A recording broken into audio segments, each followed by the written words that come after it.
Nosotros con nuestras pensiones habíamos pensado vivir normalmente y bien. Nosotros somos los creadores de la época del bienestar. O sea, el bienestar, la sociedad, cuando nosotros éramos jóvenes como ustedes, estaba fatal. Había muchas cosas que había que lograr. Nosotros lo logramos y se lo ofrecimos a la juventud. Pero a lo mejor nosotros no hemos sabido transmitir ese legado a la juventud y se lo hemos facilitado demasiado, en vez de, como a veces yo digo, en vez de enseñarles a cazar, hemos cazado nosotros para ellos.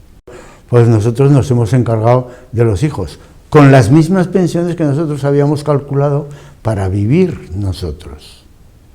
Y aparte de eso, también los nietos.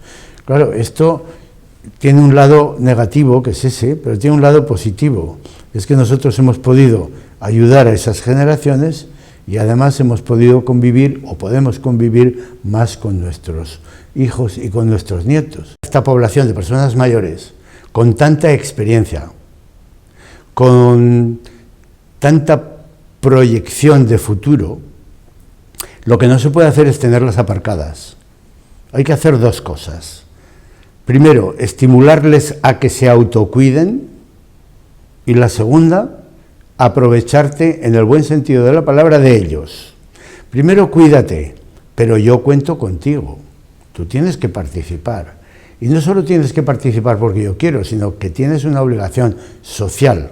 De lo que se trata es de conocernos, intercambiar opiniones, charlar, hablar de proyectos, de colaboración, de intercolaboración o interconexión. Y entonces todos los años tenemos un evento y cada año tenemos más gente.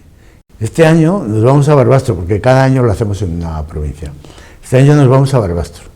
Y en Barbastro, pues vamos a ir a la feria, porque es que no hay en los alrededores de ningún otro sitio donde quepamos.